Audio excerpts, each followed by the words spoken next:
Mimi niko tayari kuongea na nyinyi, lakini tunaongea mambo moja.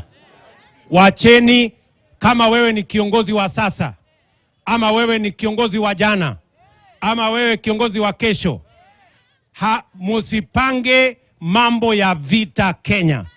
Mambo hatuwezi kukubaliana ni kununua vijana ati wafanye vita, ati watu wa Kenya vijana wameuawa, mali imeharibika, wameharibu biashara ya watu, wameharibu mali ya umma. Mimi nimewaambia mambo ingine yote tunaweza kujadiliana, lakini we cannot negotiate about violence. Violence must stop. Bei ya unga lazima tuiteremushe. Mimi nataka niulize nyinyi, unga haitoki sokoni, unga inatoka shambani, unga inatoka kwa mahindi. Nyinyi mko na hiyo habari kwamba unga inatoka kwa mahindi? Kwani nyinyi mnafikiri ati unga inatoka sokoni? Na mahindi inazalishwa na wakulima. Ile kitu mimi nimefanya mwaka huu, tumepangana na wakulima wetu. Wakulima tumewasajili 500,000. Mwaka huu nimepunguza ile gharama ya mbolea, ilikuwa 7,000, nimeteremusha mpaka 3,500.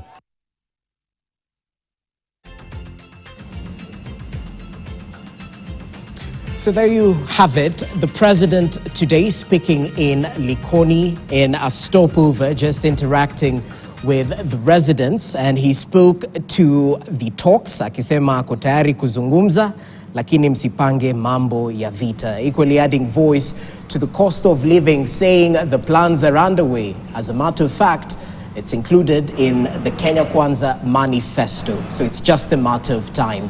So we definitely want to have a conversation centered on the structured dialogue, because it seems the white smoke is finally in the air.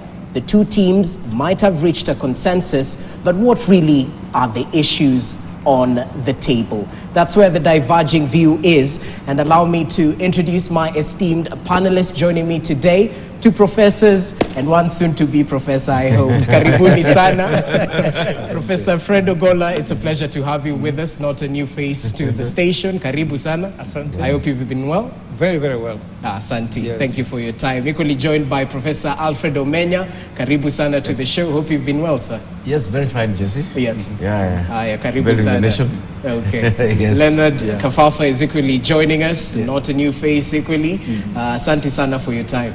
Anytime, Jesse. Well, so gentlemen, we're set to talk about talks, about the impending talks. So let's begin, even as we speak truth to the issues that are on the table, and as you add your voice on the talks about the talks. So I'll start with you, Prof. Ogolla. And I mean, you've seen what has played out in the course of the week. Good progress, I might say, but I think with the benefit of hindsight, we can see the importance of good faith or political goodwill in such talks. As a matter of fact, we well know of what happened with the previous talks, the bipartisan talks, which one or the other slowed down due to, lack of goodwill. So looking at what has played out right from the onset, are we getting it right in terms of dialogue with a mediator right there? And can these talks really bring a lasting solution to the issues facing the country politically? Thank you very much, Jesse. And our viewers, I think it's a very important discussion to have as a country. And first of all, there are some questions that we really need to ask as a country. If Kenya Kwanza accepts that now they need to talk with Azimio, have they accepted certain things? Because why are we talking? Are they accepting that the election was not free and fair? Because we have to ask that question. If that is not the issue, why are we talking? And someone made a comment by saying that if Raila meets with Ruto and talks, as he walks home, will the cost of unga go down, electricity go down, what go down? So if you ask me whether it's goodwill, goodwill is that there's no mandaman. That is the only goodwill. No mass action. No one is happy about it. Everyone knows people die, property get destroyed. So that part we're very happy. Secondly, there's a progress because the first mandamano was that the referee was being chaired by Moses Wetangula, who was already on the other side. Now we are having a mediator, someone who is perceived to be neutral. So you cannot be able to have a team playing with an opponent, and one of the opponent is sharing the panel. So here we have a referee which looks neutral, so that's progress. But whether this is going to solve Kenya's lasting issue, I can tell you no, because MOU with Moi and Raila never solved the deep-sitting issues. We went to the one of Kibaki, the National Accord. We made the constitution. There was some progress, but nevertheless, we still were not able to solve the deep-sitting issues of the country. That's why we carried forward. Went to handshake, again didn't solve the issue. I had told you that Kenya is a multi-party democracy. Okay. And bipartisan talks cannot solve a multi-party situation. Only bipartisan can solve the wrangles between Azimio and Kenya Kwanza. The Kenyans' issues might just be taken a sideway. Nevertheless, in any discussion where politicians meet to talk, the people get something, but what they get is scrambles or remains or leftovers when politicians have taken what they want and can't. So we'll get some leftovers as a country, okay, but we won't solve the deep-sitting issues that we have in this country. So are we on the table or are we part of the menu? Anyway, what do you make of the peace treaty? Leonard, what do you make of the peace treaty between the government and Azimio? And I don't mean to be skeptical, but what message do you get when one party shares a communique that is different compared to the other party? Is it less of a peace treaty, more of a ceasefire? Well, what do you make of it? First off, if you allow me, let me respond to what Prof. Ogolla has said. He has alluded to the fact that there may need to be an agreement, that the last elections were doubtful. I think these talks cannot start on that premise, because the last elections are reputedly the freest and fairest and most credible that we've had, and that have been that are verifiable. They have gone through processes such as a court process. You know, those are petition, and they've gone through the petition. The Apex Court has actually ruled that they were conducted freely, fairly, credibly, and everything was verified.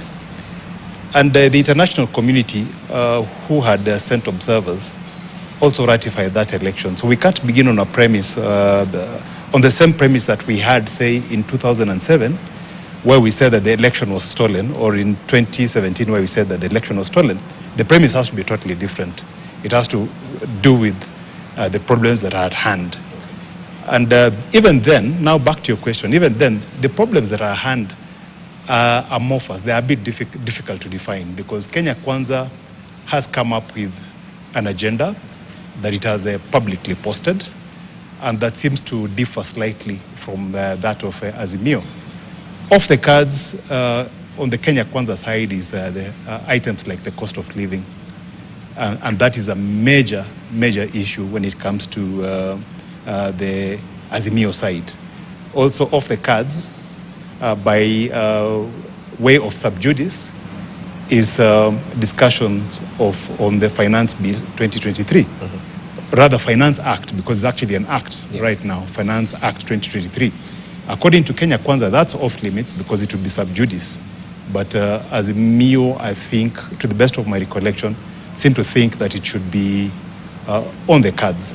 So there is a disconnect there between the agenda. So once we have clarity in terms of the agenda, then we can say that a cogent discussion is going to be held.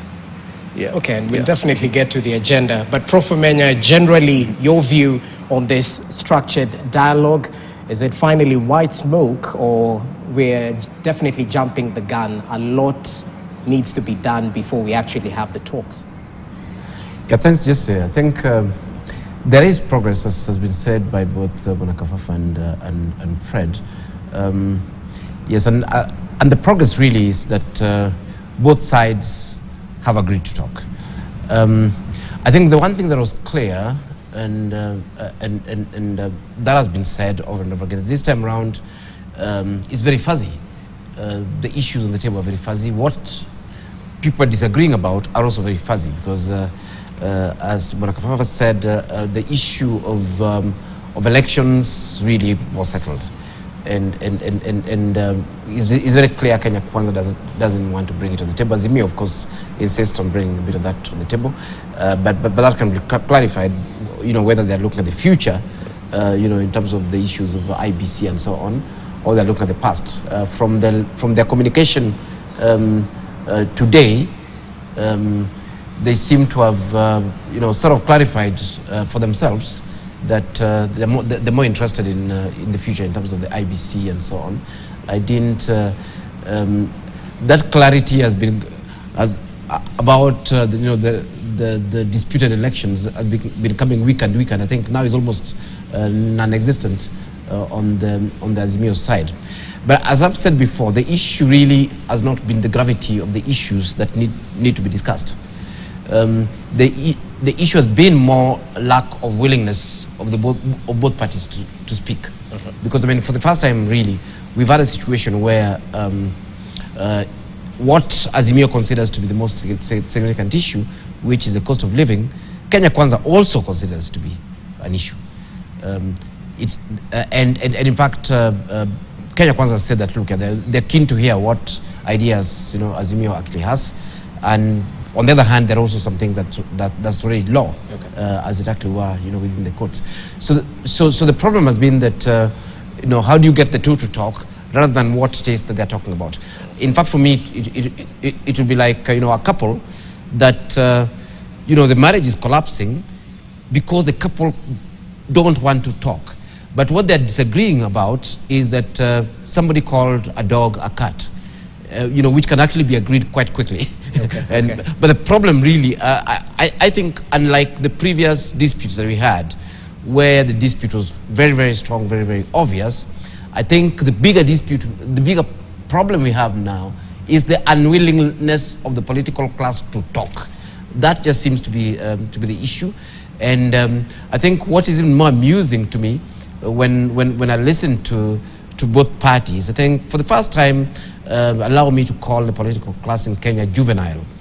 That Kenya Kwanza really wishes Azimio well, so well that they sympathize with the leadership of Azimio and saying, we shall create for you structures that allow your leader to be in parliament so that he doesn't hover around like a jobless youth, so that he can be paid and he can live decently.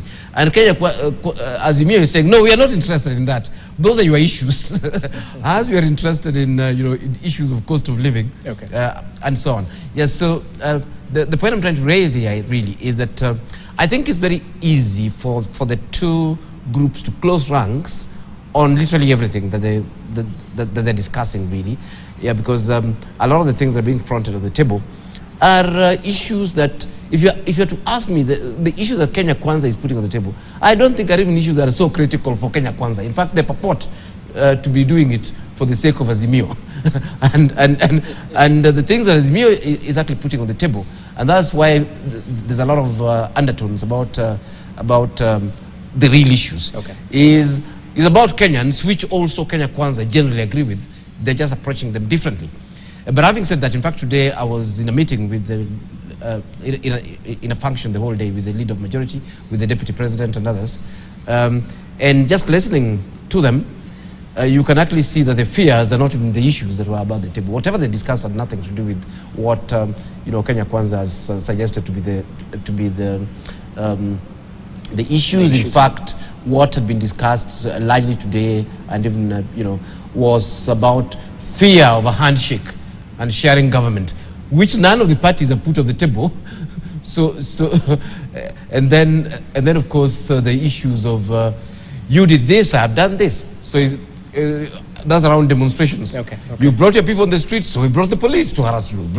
Yeah, so I mean, you look at it, the gravity of the issues can be destructive, just like again the marriage issue. A small dispute in marriage can collapse a marriage.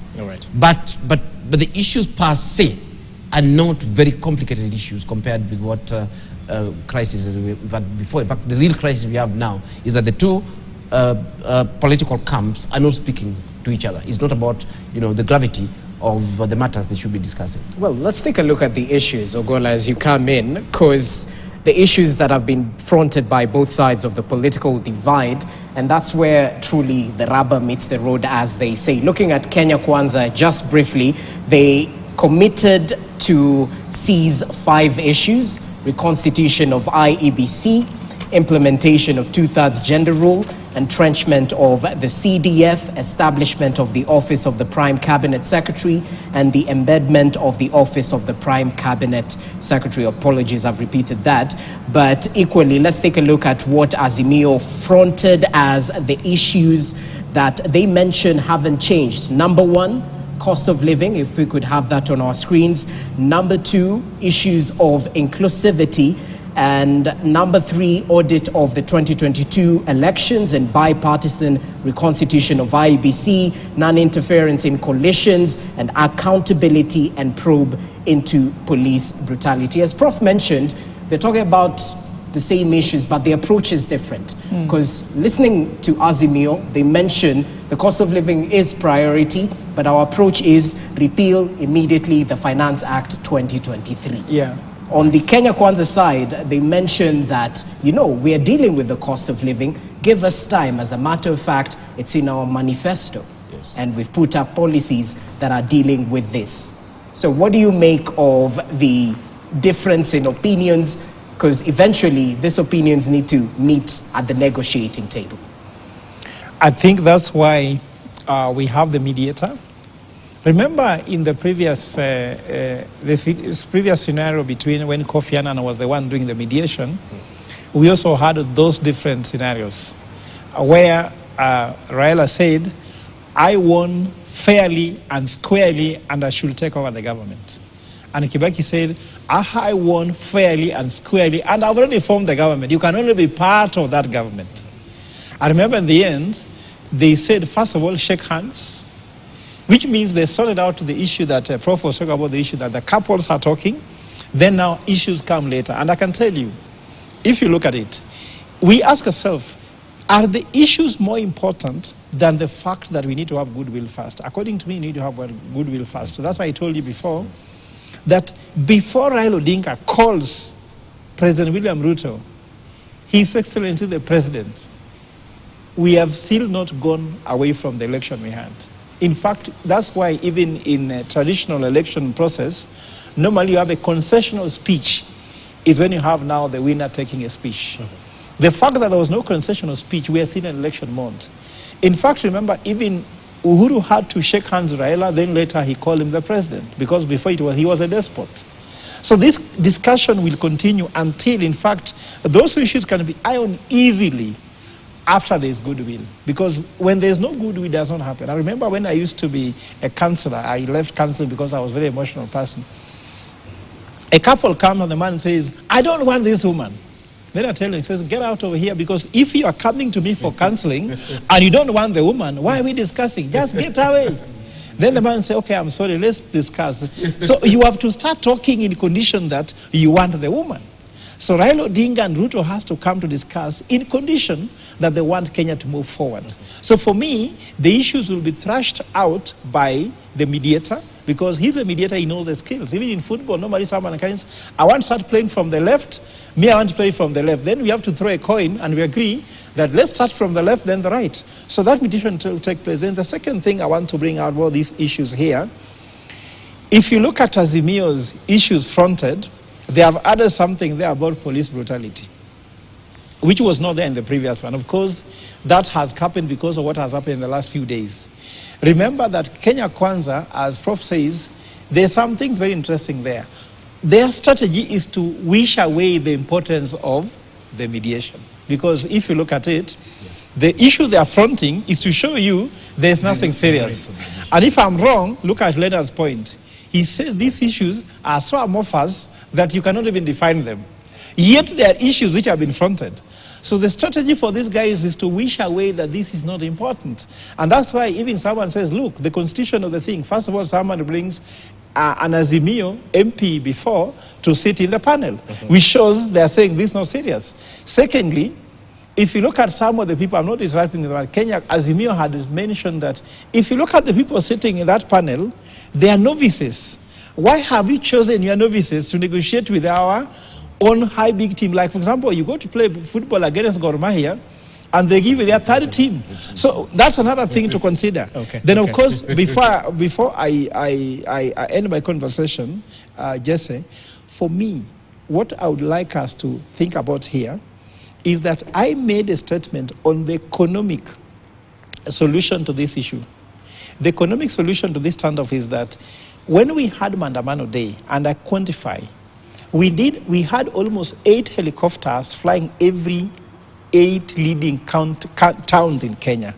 To keep a helicopter on air for 1 hour is around 120,000 shillings. And I did calculation and found out that if we continued for the whole year, 1 year, when we had Maandamano 3 days a week, it will cost this country 1.06 trillion shillings when a helicopter is on air, policemen are on ground running up and down, and we are not collecting revenue.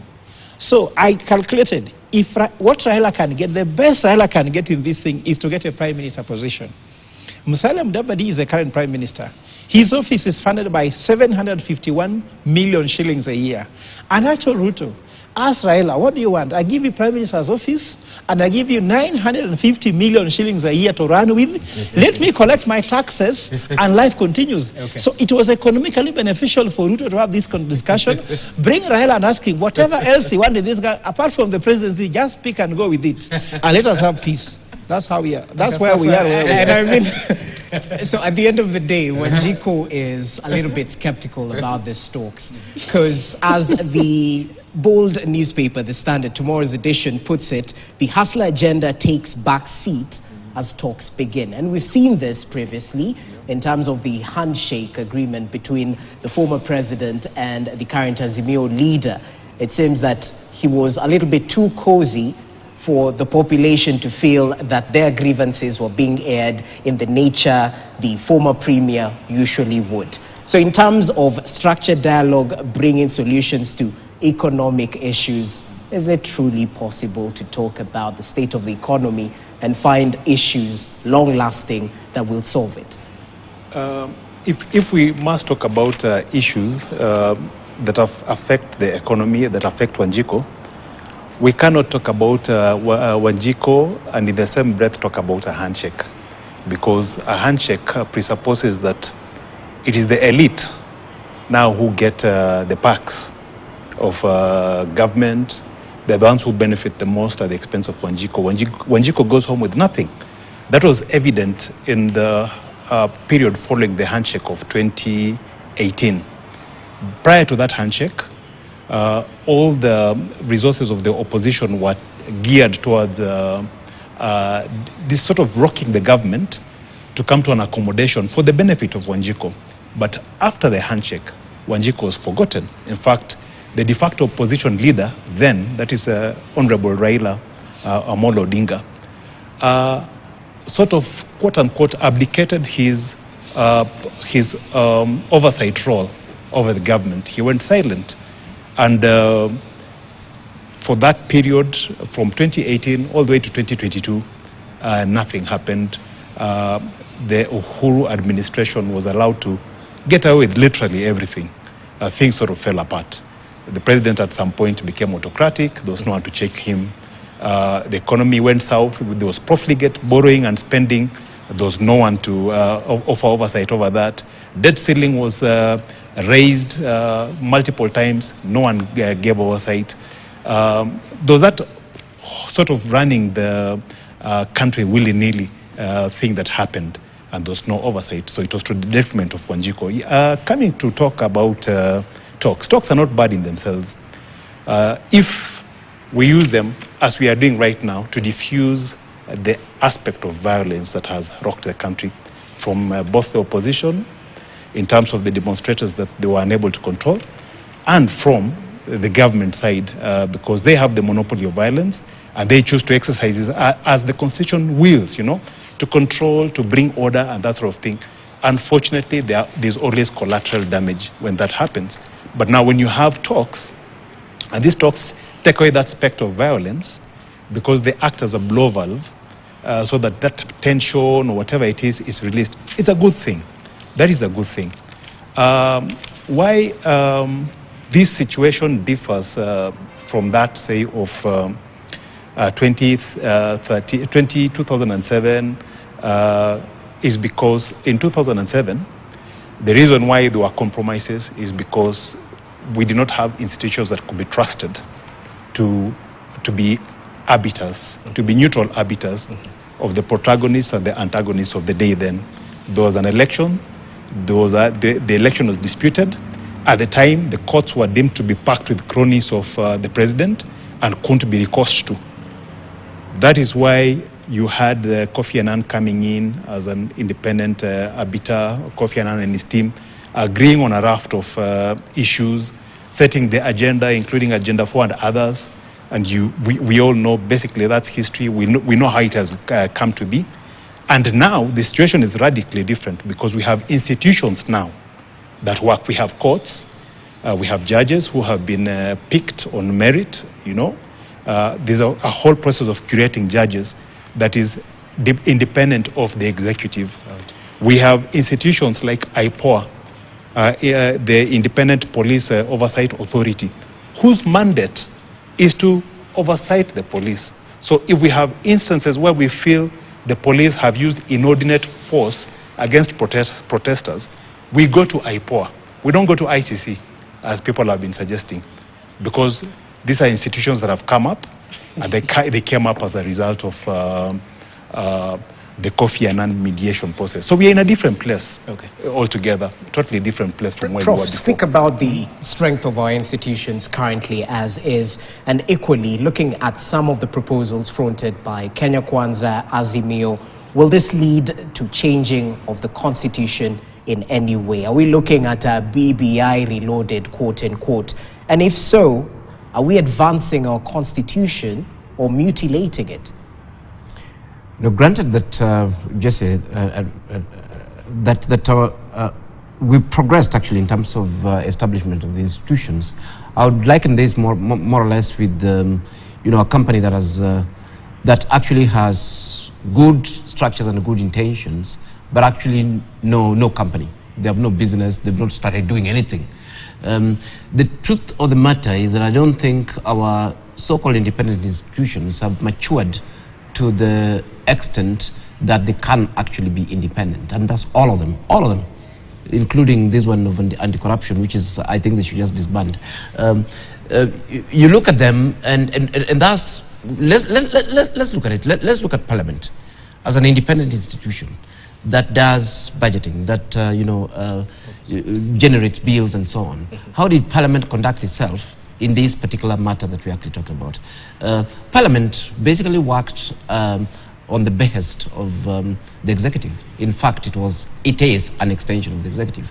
The reason why, as Mio is saying, no, we don't want these talks to be, to be oversighted with the existing institution, is because, simply said, do you see Wetangula as a neutral person or speaker or head of an independent institution that can actually, be balanced when it comes to issues between the two parties, major parties that are represented in that house? The answer is yes, no. The president told them actually that he'll watch and see which member of parliament votes against his bill, against the country, which in fact, if the institution was functioning, the president should not even have been worried about that, because that's Parliament conducting his own business. It is not up to the executive to decide. The executive would have already given the wishes as it actually were. What we are having, and on this one I agree with Azimio, what you're actually having is erosion of existing institutions, and the institutions are actually quite threatened. Every time, even when these matters go to court and so on, we are sort of taking a step back to ask, the executive overreach and the interference of these institutions, how far has it reached? You can almost predict how the judges will operate. We've seen the director of public prosecution almost being political throughout in terms of that particular office. So what you're really talking about is that we do actually have interesting and pretty appropriate institutional structures, just like we have a very appropriate constitution, as it were. But then we have a very retrogressive political culture. It is just like getting a rogue CEO, to run a company that actually has structures. What happens is that particular fellow will figure out ways of flouting the very policies of the institution that they actually run. And I think they will agree that we need, as part of our broader institutional developments, and I think it should be discussed, the overt interference, political interference, actually, by the executive, not just of the National Assembly, but even of the opposition. The sort of fight we are having here is how much cash did members of the opposition receive to boycott the voting in Parliament, or to actually, vote for this. Okay. When people start trooping to State House to bring development to our people, is that a good sign that our institutions are functioning the way they were envisaged, to operate in the Constitution? Now, even when we're making noises about these bills, we're making those noises to the executive, while ideally we should actually be making noises to the lawmakers, as it actually were. Right. So we are in this particular situation, sad as it is, that our Constitution, very progressive, our institutions that have been put in place on paper, they're actually very good. But then what has changed very little from Moi's time is actually the actual political culture and the style of leadership that we have. Yes, I mean, it has progressed a little, but very, very little. So that today, I was in a function, I can tell you, I was in a function with the Deputy President and ministers, and decisions were being made there that left me wondering that, and these the sort of decisions that should be made in Parliament, that should be made by the lawmakers, that should be made by people, doing budgets and so on, where pronouncements should be done that, look here, government money will be spent like this, regardless of even these bills that we're actually talking about. Right. So for me, we have a totally retrogressive political culture, despite the fact that we have got all these very interesting and relatively progressive, institutional frameworks. They're just frameworks, actually. But in terms of they've not been curated properly so that they can actually function. In fact, currently my biggest fear is that there's no functional institution. Not even the minority are functioning. Interesting point. And perhaps before you come in, we equally heard from the Deputy President today in terms of ensuring that the police officers assigned as security to members of the opposition, he mentioned that they might be installed in 2 to 3 months, depending on how they behave. So in terms of independence of institutions, perhaps Hafafa, we can put a question mark to that. But yes. Anyway, Ogolla, as you come in, talk to us about the Constitution as is. Will this lead to another BBI in terms of some of these proposals, entrenchment of the leader of the opposition in Parliament, entrenchment of the Prime Cabinet Secretary? Are we mutilating or advancing, if so? Actually, it's very important the question you ask, because first and foremost, in 2008, we came with the Accord. Accord was brought out of the law of necessity because there was chaos, nothing could happen. Accord was not even constitutional. Yes. So they had to make it and force parliamentarians to pass it for the sake of peace. So there's what called the doctrine of necessity. Whenever necessity works, you can suspend the constitution for the sake of it. So, for example, when Raila went to the street, he's created necessity for peace. So anything can happen. So don't even bother about which kind of the constitution do you need to preserve. Anything can happen. They can change. Remember, look at what's happening now between Kenya Kwanza and Azimio.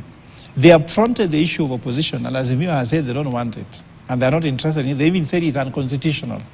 Remember, the basic structure of the Constitution says that we're under a pure presidential system. If you move to parliamentary system by creating opposition, calling leader of opposition is not conceived in the current Constitution. We have majority leader and minority leader.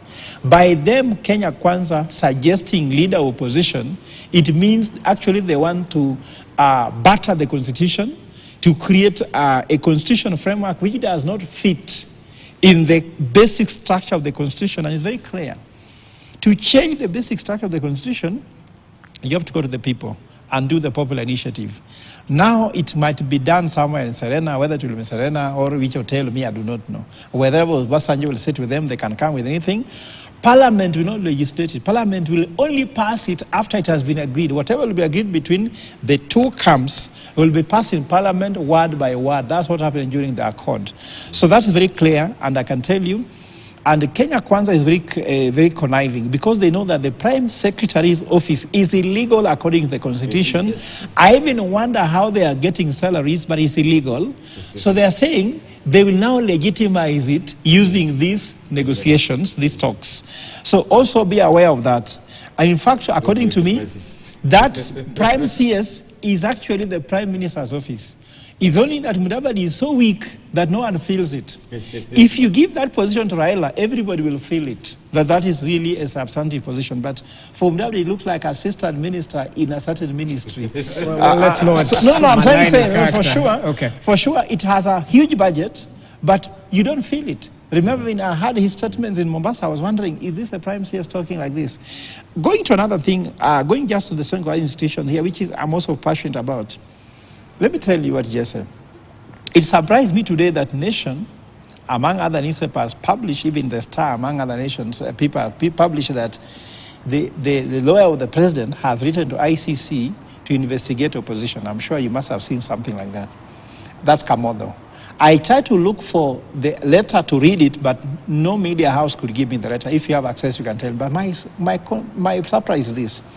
If a whole president can ask his lawyer to write that people to be invited to ICC, it means himself, he doesn't believe in the judiciary. Because you see, ICC told us that some of these things can be done locally. In fact, he was there fighting should be done locally. If a lawyer of a president can write to ICC to investigate a civilian, if I was president, my brother, I would just take this through a serious legal thing. We are policemen. Now we talk about IPOA. Correct. Since the election that took place, post-election violence in 2007, IPOA was constituted to take care of this one. Tell me anyone IPOA has investigated and prosecuted. People were killed during Mandamano. IPOA had all heads of government, from the president, his CS for internal security, his PS, inspector, congratulating police for having done a good job of killing people. They have never been investigated, prosecuted. So the strength of the institution for me is a joke. They should actually just be disbanded. And if you go much further, and I can actually say, now let's go to the other thing about the parliament. Briefly, yeah.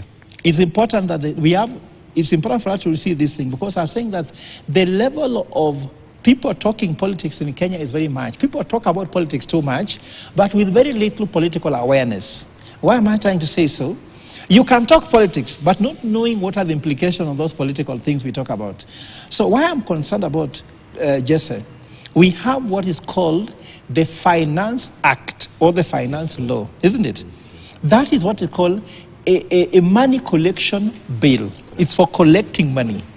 Then we have Appropriation Act, which is how money should be spent, isn't it?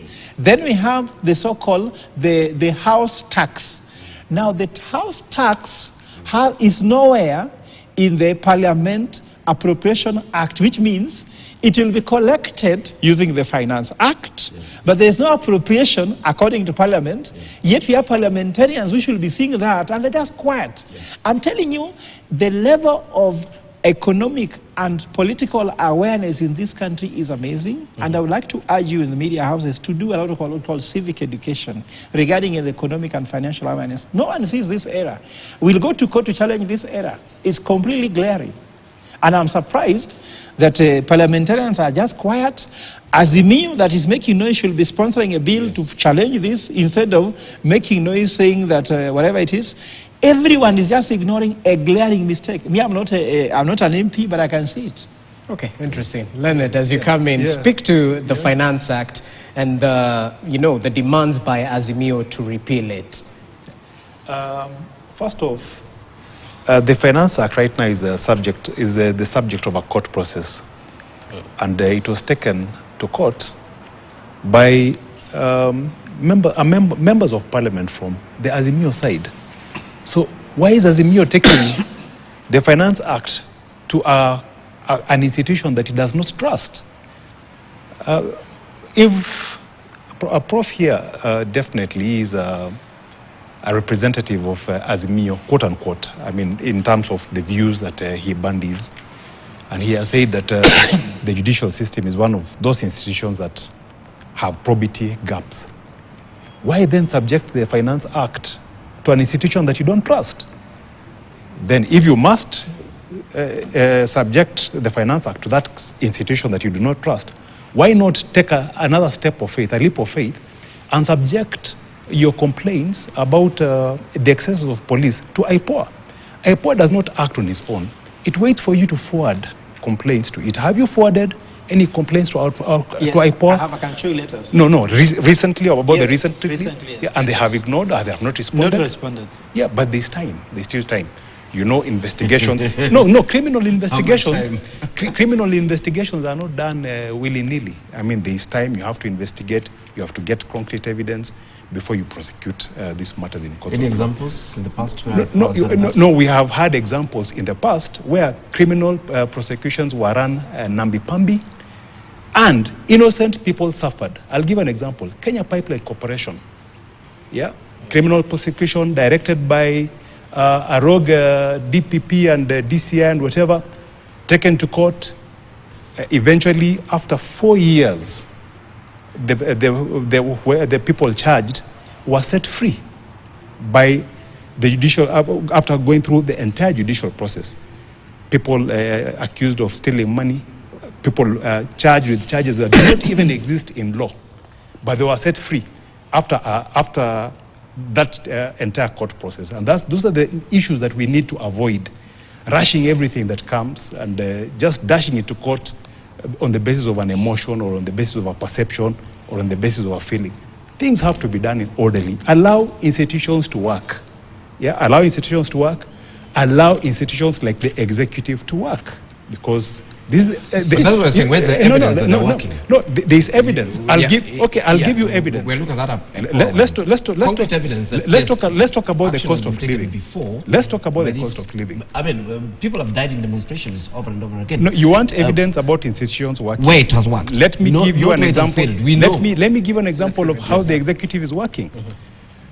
The executive inherited an economy that was in parlor straits. I mean, it's a fact. It's a fact. It is a fact. 65% of our revenues, tax revenues, our collections, are going towards debt service. We are in danger of debt distress. It is a fact. I mean, economists have written about it. Prof here, who's an economist, will acknowledge as much. One of the things that we have done because we are spending so much money, we've been spending so much money on big ticket infrastructure items, we've hardly left anything for the production side of things. We've not had anything left over for development. That is why our agriculture has suffered. So one of the interventions that this government has done, and that is working, and I can attest to it, is the subsidy, this fertilizer subsidy. We have been previously using DAP fertilizer at 6,500 shillings a bag. DAP has two macronutrients. I think it is ammonia and phosphorus, if I'm not wrong. But it leads to the bleaching of the soil. The soil becomes acidic. So after period of subsequent planting, you get less and less yield. The intervention that came was the NPK fertilizer, which has three macronutrients. It has nitrogen, it has potassium, and it has the other phosphorus. Inbuilt within it is something that corrects the acidity in the soil. So if you go to the Rift Valley, if you go to Trans Nzoia right now, if you go to Nandi County, if you go to Wazigishu County, if you look at the maize that was planted using DAP and the one that was planted using NPK, it's like night and day. This year, we are poised to have a bumper harvest. We plant maize ourselves, and we are estimating that we'll have an increase of about 2.5 times what we had last year on account of the fertilizer that we've used. Is that not addressing food scarcity? Is that not addressing the price of unga in the shops? That is, it's an intervention, you directly. and it is working. Let's give him It's an intervention, and it's working. Yeah. I think, Leonard, you fascinate me. This is just basics of science. I don't think we put government in place to tell us, which fertilizer works and which doesn't really. We expect that there will be technical people in government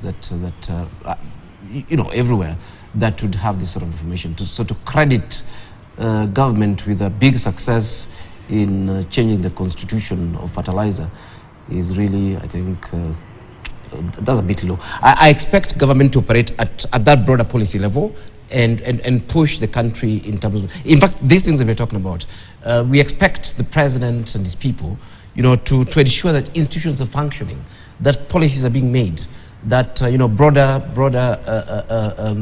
frameworks are being put in place. And then we expect, this is not just for them, this is for everyone, for the private sector. This is the same thing for the public sector and all this.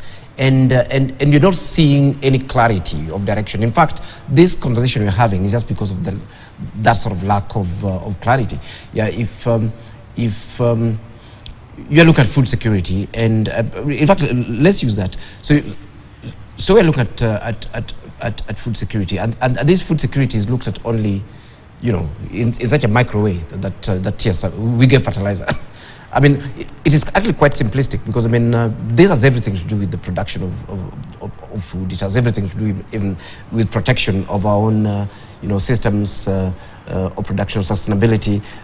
In fact, now we are not even in some parts of the country. We are not even talking about. Yeah, thanks to your very eloquent explanation. We are not even talking about. Lack of food as such. In fact, our problem is the other way around, that farmers now have, maize, and they don't know where to take it. So and that was going to happen anyway. I predicted this quite, I can be prophetic. I predicted this quite well, that, I mean, if it rains, you will actually get food, regardless of the fertilizer that you use. If you've got good rains, in fact, in Nyanza, we don't use fertilizer, and people are stuck there with a lot of, very, very good harvest. Okay. Yeah, so I think for government to come and claim that, we have a harvest, I think that's actually quite stupid. It rained, and at the end of the rainy season. In fact, it happens unless we have a drought in the country, really. But these are the sort of claims, big ticket success claims, that this particular Kenya Kwanza government is claiming. We need more serious policy interventions that can result in longer term stability of this country, and those things are not there. In fact, we have a situation where people are not even speaking policy. We are seeing ministers operating around just like some pedestrians. Yeah. And as you come in, even speaking about policy, I mean, it's good to give credit where it's due. When President Ruto says he'll limit overseas travel of members of the executive to 45 days a year, is this part of austerity measures that we've been talking time and time again, and perhaps it deserves a part but on the back? how much are they spending? You see, Jesse, I'm an economist, and I get disinterested with what is called lagging variables. Lagging variables are inputs, what we are doing. Yeah. Input, fertilizers input. We are looking for maize. Yeah. Tell us, like you see, the president made a statement, I think you like you saying that cost of living does not go down at the shop. It goes down at the farm. That is a lie. Because see, what I'm saying is a lie as an economist. Fertilizer is a small component of what boils down to the cost of flour.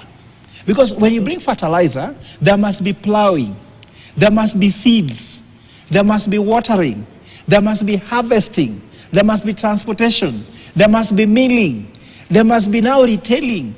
My brother, I can tell you, fertilizer contributes to 0.5% of the cost of unga in the shop. And if you take credit on it, give me numbers, I'm talking of numbers. If you tell me, do you know how much harvesting costs in the entire farming value chain? If you talk about value chain analysis, then you put fertilizer only. Then you want to take credit for the bumper harvest. I think it's a big joke. In fact, kuzaa sio muhimu kuliko kulea mwana bwana. In fact, it's been stated. For me, I feel completely disheartened when a whole president goes to the TV to explain to us about fertilizer, like you said. It's disheartening. Should not even be a ministerial thing. For us, let me ask you one question. Since Ruto became president, show me the executive orders he has made, because that's what will be remembered.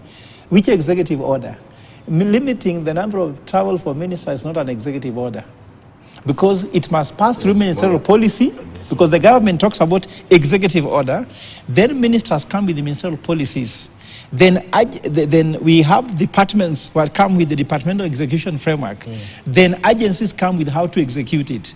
For me, so long as that has not come up, those are just side shows the way they used to do during Moi, and we're back to Moi era. For me, talk to me about the executive orders that really make sense. Then secondly, Jesse, let us be honest here. Do you know economy has to be divided into the first sign of economy is hunting and gathering. The second form of economy is agrarian, now agriculture. The third one is industrialization. Right. Then we go to I don't want to go too further. What we are talking about is that Kenya Kwanza is telling us that they need to win a battle which was won by Britain 4,000 years ago. So, and the tax policy, the Finance Act, is killing industrialization. And according to me, we don't need to move from hunting and gathering, because during hunger, some people are also gathering fruits and guavas to eat. So we still have both hunting and gathering put together with agrarian economy and thinking we can be rich and compete with the world. We cannot. According to me, the main discussion is here is if you overtax and there's capital flight. I was in Ethiopia. If you're in Addis Ababa, the airport is busier than it was before. It was during Kibaki's airport when the JKI was booming with people coming in to look for investment opportunities. It's what's happening in Ethiopia. In Kenya, nothing is happening of that matter.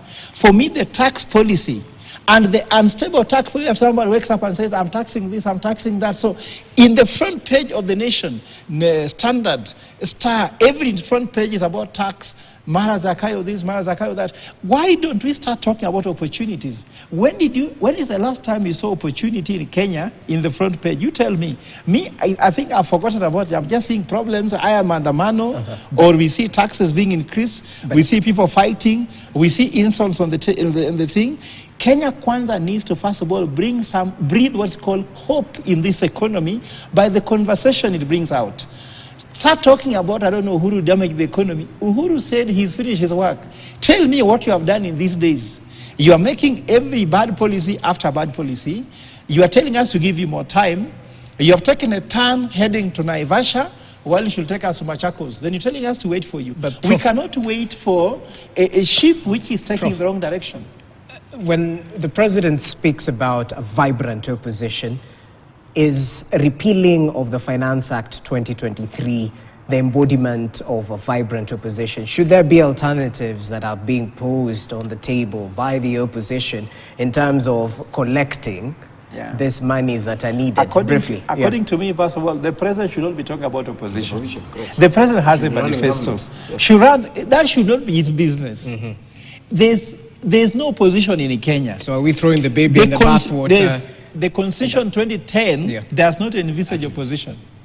It is majority and minority. In fact, the president talks as if he has not read the Constitution. But of course, I know it is very interesting that he knows what he's saying. He's trying to put a smokescreen, like I told you, so that Kenyans can focus on opposition and government. There's no such a thing. These people need to come together and find a way to execute using minority and majority from the county assembly. Even county assembly has majority and minority. These things are saying now county assembly, who is the opposition and who is in government.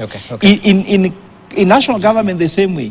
According to me, the worst thing the president has done, which I can say, weakening other institutions and controlling all the institutions in government from State House. So you see, there's what you call three arms of government: judiciary, legislature, and the executive. The president now has the fourth arm of government called the State House that is now controlling these three arms of government. That's why I told you the Finance Act, I was in court that day. Mahat, who is the lawyer of government, said the Finance Act will be overturned at Court of Appeal, and he's sure. It's been done. Meaning that the president knows the lower court is too difficult to manage. Okay. The apex court can be easily using finances. All right, and all right. therefore, they compromise them. Leonard, Let's let's give him some time. Yeah. The two profs have raised very many issues. I'm having challenges keeping pace with them. But again, it's 2 against 1. So it's an unfair contest. But let me respond to the ones that that can come to mind immediately. One is where he said that the president's lawyer has taken the opposition to ICC. To the best of my knowledge, that is a lawyer who's acting on his own motion. He does not represent the government's position. He's not the AG, he's not the president. The president has not given him express instructions to take demonstrators or whoever it is that have caused mayhem to the ICC. So let's get that clarity. It's not the government that is going to ICC. In fact, the difference between this particular moment and then when it happened in 2007 is because 2007, Kenya referred the post-election cases to the ICC after a process, after a commission of inquiry. There was a commission of inquiry, and that commission is the one that recommended... Waki. Yes, the Waki Commission of Inquiry. That is the one that recommended that we should go to the ICC. In this case, there has been no commission of inquiry. The government, to the best of my knowledge, has not taken steps to refer anyone to the ICC. So at least we are clear on that point. Second, I would like to disabuse the two profs about the importance of agriculture. We agree with you. It is absolutely important. It is the reason why we have the Malabo Declaration that mandates African governments to commit a certain amount of their budget to agriculture. So it cannot be pedestrian. It's not anything silly or nonsensical or whimsical. Anyone who invests in production, anyone who invests in production is doing the whole country a disservice. The reason why people from Azimio are running around with sufurias on their head is because they are hungry. Yeah, they are hungry, they have no food. That's why they have sufurias on their head. That's the symbolism. We have no unga. Unga has become... No, but you need the government to give you unga. Yeah, that's the thing. That's the point. That the government is trying to give you unga. How? By subsidizing production and not consumption. The previous government subsidized consumption, put aside money. Wherever it went, we don't know. Unga went missing from the shops. It was supposed to be available at 100 shillings. I never saw that unga. But now, if you go to the shops now, the prices are dropping of unga. I mean, they've come from a high of 250. Right. It's been slower, somewhat slower than it was before. Okay. Why I harp on agriculture is because no nation can develop when it is hungry. Britain, which you quote, and you rightly say, went through the agrarian revolution before it moved now. It moved to the next step. And for India, the same thing. India does not have hunger issues. You never hear of them asking for relief food. Why? Because they sorted their basics first, and their basics were agriculture. You feed the people, you have full bellies, then you think of other things. But when you're preoccupied with bread and butter issues, how do you expect to build rockets, Prof? Yeah, surely. Let's be honest. Let's have an honest conversation. Okay. We are hungry, and we need to deal with the basics first before we can move on to grandiose things that you want us to come up with. Not grandiose. Not grandiose. Yeah. So, gentlemen, unfortunately our time is up. But closing remarks, quite briefly. Okay. Prof. Umenya, you can start. Yeah. Just I think, just like I've been saying, really, I don't think we have a big crisis. Okay. I think what we actually have is just lack of goodwill from the two political camps to sit on the table, to agree on a lot of these issues. I think from the president's side, very well represented here by Leonard, there's nothing we're waiting for. They've been 1 year in office. They should actually get on with their work as it actually were. We'll judge them on the basis of how well they've done that. And we here, I mean the people, not necessarily the intellectuals. And I don't think the constituencies that put Kenya Kwanza in office thoroughly happy and very excited. Okay. So I think they need to listen to that constituency. They don't need to listen to me and see how we move forward. Okay. Likewise with with Azimio, that we need to take this country seriously. We only have one country. So even from the opposition side, there's pussyfooting and jumping up and down, on issues and so on, is something that should actually stop. They should be clear about what they want, and they should also be pretty clear about their strategy, because currently what we really have is a totally dysfunctional government and saboteurs in the opposition. And like I said, for the first time, we really have two juveniles sort of running this country. Well, so we need to take our country serious. We need to actually take the act of governing and of course the role of the minorities that we are in our constitution seriously. Okay, Prof. So mine is first of all to say that I want Kenyans to avoid this discussion being told that we should not subsidize consumption, we should subsidize production. It is a misnomer economically, because if people cannot consume what you produce, what is the need? When they're too expensive for them to consume, there's no need. Subsidies happen even in Europe, in the US. They are subsidizing fuel for people. So it is a misnomer. We should not even believe it. The second thing I want to say is that for me, the government needs to understand that Kenyans are highly educated. Kenyans don't need to be ruled by an armed fist. Kenya just need to be governed, given a platform to do what they need to do. And lastly, let us remove the misnomer the government needs to feed people. Because the Kenya Kwanza government came with high hopes they are going to feed you, give you this, give you that. That's why people are so disappointed. That's why his constituents are so unhappy. Let us be honest. A government should not be favored to feed you Kenyans. A government should create an enabling environment for people to involve in serious economic activities that can put food and money, not just food, money on their pocket so that they can buy what they want. Okay. Whether they want to buy unga, want to buy rice, let them buy what they want. But the economic policy, which is in the budget, the Finance Act, should be this enabling environment. So the president should not tell us that I am making your life better while the Finance Act is taking money from your pocket and putting in his pocket, and he's not using that money to build an economy. Leonard, finally. Final thoughts. Yeah. Finance Act is a stopgap measure. Finance Act 2023, it's a stopgap measure because we are in parlor straits, parlor financial straits as a country. We tough times call for radical decisions. Those radical decisions involve a pinch on the sovereign. We are the sovereign. We watched as we got into this mess. It is up to us to get ourselves out of this mess. And the Finance Act is one step towards getting us out of the mess. Second, talks are good. These talks, whether they're mediated by Kofi or by whoever, talks are good. But the fact that we have talks does not necessarily mean that there will always be an outcome. BBI was a talk, was the one such kind of talk that diffused tensions that were in the country. It did not lead to an outcome. So if we go into these talks with preconceived ideas of a handshake or a power sharing, we'll have started off on the wrong footing. All right. Yeah, so let's have talks. Okay. Let them serve as a blow valve for all the pent-up emotions that we have. And let's, as the profs have said, this is our country. Let's see what we can do to make it a better place. Well, at the end of the day, peace should prevail. Professors, thank you so much for your time. Friendly fire, as I always say. Next time I'll make sure you're... Just today there was no fire. Well, you should ask him. There was just friendliness. He complains so he used the fire. Okay, well noted. But he held his own as well in the midst of professors. So gentlemen, thank you so much for your time.